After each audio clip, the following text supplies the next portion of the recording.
dilakukan sebelum wawancara ialah yang pertama, membuat perbincangan bersama ahli kumpulan di Google Meet tentang wawancara yang akan dijalankan. Yang kedua, menghubungi guru yang hendak ditemu bual. Yang ketiga, membuat perbincangan tentang soalan-soalan yang akan ditanya kepada guru dan perjalanan program wawancara. Yang keempat, membuat persediaan tentang perjalanan program yang akan dijalankan bersama ahli kumpulan di Google Meet. Perihal yang berlaku semasa proses wawancara dijalankan ialah yang pertama, semasa memulakan sesi wawancara, kami memulakan dengan percakapan yang agak pantas dan menyebabkan guru yang ditemu bual kurang jelas terhadap soalan yang diajukan. Yang kedua, soalan-soalan yang diajukan lebih kurang sama sehingga menyebabkan guru yang ditemu bual sedikit keliru untuk memberikan jawapan atau respon. Yang ketiga, pihak yang ditemu bual mempunyai masalah gangguan internet ketika wawancara. Hal ini menyebabkan jawapan yang diberikan kurang jelas untuk disampaikan. Apakah 3 ciri kepribadian yang tidak sepatutnya ada pada seorang guru? Pertama sekali adalah dia tidak bersifat ingin tahu, dia bersikap negatif dan dia tidak ingin menambah nilai diri. Seperti kita tahu, cikgu ni adalah salah satu jawatan ataupun pangkat yang dipandang tinggi dan dihormati. Kerana ialah sebab tugas guru kan mengajar, antara salah satu tugas yang mulia. Jadi tadi kita ada menyebut tentang sifat-sifat yang perlu disemaikan, sifat-sifat yang baik. Jadi di sini saya ingin bertanya kepada cikgu, apakah 3 ciri kepribadian yang tidak sepatutnya ada pada seorang guru? Okey. So antara lah itu yang saya rasa okey, maksudnya tesis saya lah, apa yang saya rasa yang tak perlu ada pada seorang guru. First, bagi saya, don't judge a book from its cover. Maksud dia, okey, jangan ada pilih kasih pada seorang guru. Okey, sebab ada lah, memang ada lah benda tu. Benda tu memang berlaku, David pun tahu, memang berlaku. So, saya dah suka. Dan sebagai seorang guru, tugas kita ni dalam mengajar saja. Kita tak boleh nak tentukan, pelajar ni macam ni, saya tak suka dia lah. Dia panggil macam ni, dia ni lembab, dia ni kurang. Sebab saya punya konsep, pelajar yang tak pandai ataupun yang kurang pandai boleh diajar. Cuma pelajar yang kurang ajar ataupun yang diajar, itu yang bermasalah. Selagi pelajar itu nak belajar, tak kurang ajar kita carry on juga. Yang kedua, okay, jangan fokus pada your own result lah. Okay, maksudnya, just apabila kita tahu, memanglah betul dari segi pentadbir, dari segi jabatan, dari segi PPD, dia nakkan result. Dia mesti nak tunjukkan result yang memang kita kena dapatkan result yang bagus, tapi don't focus on your result. Sentiasa fokus pada your student result. Maksudnya, kalau student awak berjaya, automatic result awak juga akan cemerlang. Okay? So, tapi sekarang ni apa yang berlaku, kita fokus pada kita punya result. Itu maksudnya kita nakkan benda tu bagus sehingga kan, jika berlaku sesuatu, kita sanggup misalnya kita menolak pelajar tersebut lah. So don't focus on your own result, tapi fokus kepada student result lah. Itu yang maksudnya sifat yang kita tak boleh ada di situ, cakap jangan hanya mementingkan prestasi sendiri. Itu yang kedua lah. Dan yang ketiga, nanti pastikan sentiasa bersifat profesional lah. Jangan jadi sifat yang tak boleh. Maksudnya contoh kita kena jaga etika guru. Once you masuk dalam bidang perguruan, kena ada etika guru. So bila ada title profesional tu, pastikan kita kena ada etika lah, etika guru tu. Janganlah jadi benda yang tak sepatutnya. Okay, tak follow MMI. Okay, menepati masa instructional. Maksudnya kalau kelas pukul 7.30, masuk pukul 8. Okay, ada lah pandangan guru macam tu. Okay, so ada masa yang kita kena bagikan juga. Bila ada kelas tambahan, dia kena datang lah. Kita tak boleh bagi alasan. Saya ada kerja lain. Saya bukan seorang guru saja, dia kata. Okay, contoh kan. Saya ada keluarga. Yes, awak memang ada keluarga. Tapi kena pandai bagikan masa tersebut. Dan yang paling penting, pastikan menguasai bidang kurikulum lah. Bidang kita. Maksudnya kita pastikan kita ni adalah master of our own subject. Okay, kemudian jangan membawalah masalah peribadi ke dalam kerja. Itu yang paling penting. Jangan membawa masalah peribadi dalam kerja. Itu paling penting. Alright. Okey, terima kasih cikgu menjawab soalan tadi dengan sangat baik. Apabila Ustaz telah menjadi seorang guru ataupun telah berjaya masuki dalam bidang perguruan, apakah ciri-ciri kepribadian yang perlu ada dalam diri seorang guru yang berjaya? Pertama, ilmu. Sentiasa berusaha untuk menambah nilai diri dari sudut pembacaan ilmunya, kajian ilmunya, kursus-kursus yang akan dihadirinya, dari sudut penguasaan bahasanya, ICT-nya, kaedah pedagoginya. Kesemua ini perlu ada rasa tambah ilmu. Maka di situlah rasa untuk tambah ilmu. Bagaimana lagi untuk kita menarik minat pelajar, menambahkan lagi penguasaan kita tentang konten yang ingin kita sampaikan. Yang kedua, berakhlak mulia. Kita lihat yang paling jelas akan diikuti oleh pelajar adalah pada tingkah lakunya. Guru yang berjaya akan mempunyai etika keguruan yang hebat, akhlak yang hebat, akhlak yang boleh dicontohi, baik untuk anak-anak muridnya, baik untuk rakan sekerjanya, baik untuk organisasi dia ketika dia berada dalam sekolah.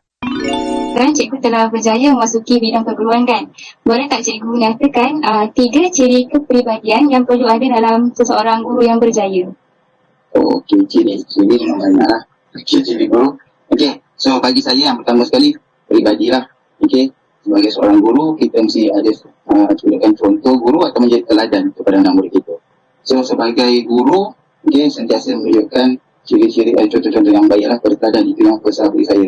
Sebab kalau bukan senang nak jadi cikgu, sebab tak semua orang boleh jadi cikgu. Okay, so apabila kita ada peribadi sebagai seorang guru, pelajar kita akan nampak lah. So, itu yang pertama bagi saya lah, contoh yang baik lah. Yang kedua, kita kena ada pengetahuan dan kemahiran. Maksud saya, bila kita masuk dalam bidang perguruan ni, tak semestinya kita akan dapat apa core kita. Maksudnya apa satu kita. Mungkin awak dalam bahasa Arab, tiba-tiba awak kena ajar bahasa Inggeris. Mungkin. Itu sebab bila kita masuk dalam bidang perguruan, kita boleh memilih sebenarnya. Walaupun bukan dalam bidang kepakaran kita perlu ada pengetahuan. Maksudnya kita kena belajar lah. Itu yang seronoknya dalam bidang pendidikan ni. Sentiasa boleh belajar benda yang baru dan kita cuba master dalam bidang tersebut lah. Okey. Dan juga satu lagi, kita dan pengetahuan dan kemahiran nak bagi saya. Kemahiran tu maksudnya, kita kena mahir dalam pelbagai kaedah pilih. Okay. Kalau satu kaedah tak sesuai, kita ambil kaedah lain, kita gabungkan kaedah. Okay. Terutamanya kena master dalam kurikulum lah. Okay. So kena tahu semua tu. Kalau tak tahu, kita kena belajar lah. Okay. Kemudian kalau yang ketiga, kena ada matlamat lah. Okay. Berwawasan. Seorang guru, dia kena letakkan matlamat. Contoh, okay, kalau untuk tahun, contohlah 3 bulan kita nak target pelajar kita macam mana. Okay. Selepas 3 bulan lagi ada. Kalau tak berjaya, kita kena recall balik lah macam mana pun. Kena sentiasa lah ada matlamat, mesti ada wawasan. Itu bagi saya lah seorang guru lah. Sentiasa saya target. So itu antara tiga sikap lah untuk berjaya lah. Termasuk yang lain-lain lah. Mungkin ada, kita sentiasa kena ada semangat, inovatif, kreatif tu banyak lagi lah. Okay. So 3 kan. So sebagai 3 lah. Seterusnya adalah persamaan antara guru bidang bahasa dan bukan bidang. Persamaan yang pertama adalah minat mengajar. Didapati kedua-dua guru ini mempunyai minat dengan mengajar sebelum masuk ke dalam bidang perguruan. Malah mereka juga menjiwai profesen yang dibawa apabila melibatkan diri dalam bidang tersebut. Persamaan yang kedua adalah penyayang.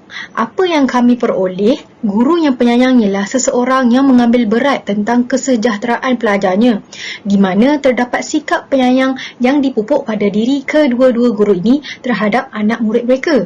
Contohnya bagi guru bukan bidang iaitu Cikgu Muhammad Irwan, beliau mengatakan bahawa beliau tidak pernah lupa tentang perihal anak-anak muridnya, terutama yang kurang memuaskan dalam pembelajaran, malah bersahabat dan bantu mereka sehingga mereka memahami tentang pengajaran tersebut. Manakala bagi guru bidang bahasa iaitu Ustaz Muhammad Khair, beliau memahami tentang pelajar-pelajarnya dan sentiasa bersifat kasih terhadap mereka kerana menganggap pelajarnya sebagai anak-anak beliau sendiri. Persamaan yang ketiga adalah jati diri yang unggul, di mana kedua-dua guru ini menonjolkan sifat guru yang berpengetahuan tinggi dan bijaksana dalam ilmu pendidikan. Tambahan, mereka juga mempunyai ciri-ciri insan yang bermatlamat dan mempunyai persediaan yang rapi sebelum memulakan pengajaran bagi memastikan aktiviti pembelajaran berjalan dengan lancar dan mengikuti objektif yang disasarkan. Pada topik yang seterusnya iaitu perbezaan antara guru bidang bahasa dan bukan bidang. Perbezaan pertama yang kami dapati, guru bukan bidang seorang yang bersifat mudah ramah mesra dan bersikap santai dengan pelajarnya. Manakala bagi guru bidang bahasa, beliau seorang yang menggunakan bahasa yang betul, standard dan baku serta bersopan santun dengan pelajarnya. Perbezaan yang kedua adalah guru bukan bidang seorang yang kreatif dan inovatif. Kenapa? Kerana beliau merupakan guru yang berkebolehan untuk menyesuaikan diri dengan perubahan teknologi dan aplikasinya dalam amalan pendidikan. Manakala bagi guru bidang bahasa, beliau seorang yang kolaboratif. Kerana beliau seorang yang berfikiran terbuka dan percaya bahawa pembelajaran boleh berlaku bukan sahaja dalam bilik darjah tetapi melalui pelbagai cara. Seterusnya, saya akan membentangkan mengenai atribut bagi guru bidang bahasa dan juga guru bukan bidang bahasa. Atribut bagi guru bidang bahasa, yang pertama, guru tersebut sangat menyukai subjek bahasa Arab sejak di bangku sekolah dan bermatlamat untuk menguasai subjek tersebut. Sebagai contoh, beliau menyambung pelajaran Universiti Al-Azhar Mesir dalam bidang bahasa Arab. Yang kedua, beliau mempunyai jiwa atau minat untuk berkongsi ilmu atau istilahnya mengajar. Yang ketiga, beliau mempunyai kepribadian yang hebat. Kepribadian yang hebat yang dimaksudkan adalah dari segi pertuturan, di mana beliau bertutur dengan menggunakan bahasa yang sangat sopan dan lembut tetapi tegas. Yang keempat adalah prihatin dan peka terhadap pelajaran. Atribut bagi guru bukan bidang bahasa pula, yang pertama, guru tersebut bersifat kolaboratif, iaitu berfikiran terbuka, di mana beliau percaya bahawa pembelajaran boleh berlaku bukan sahaja dalam kelas atau bilik darjah, tetapi melalui pelbagai cara. Sebagai contoh, beliau menyampaikan sebahagian isi pembelajaran melalui kaedah penceritaan atau perkongsian pengalaman kepada pelajar. Yang kedua, beliau sangat sukakan cabaran, di mana beliau mampu mengatasi cabaran dalam kejayaannya sepanjang dalam bidang perguruan.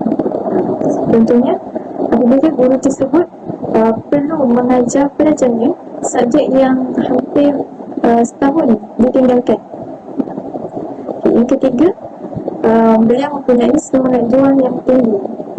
Atribut ini dinilai berdasarkan pengalaman beliau di mana beliau sanggup menghadiri kelas tuition subjek perakaunan yang dikendalikan oleh sahabatnya sendiri. Ini untuk menguasai subjek perakaunan yang telah lama ditinggalkan. Yang keempat, beliau sangat mengambil berat akan situasi pelajarnya. Secara umumnya, berdasarkan wawancara yang telah dijalankan, kedua-dua guru tersebut, sama ada guru bidang bahasa maupun guru bukan bidang bahasa, mereka mempunyai ciri-ciri model insan guru profesional (IPSI) dengan melihat pada atribut kesarjanaan yang dimiliki oleh mereka, iaitu penyayang, kolaboratif, kreatif dan inovatif serta adaptif. Kesimpulannya, bidang perguruan bukanlah satu profesi yang mudah.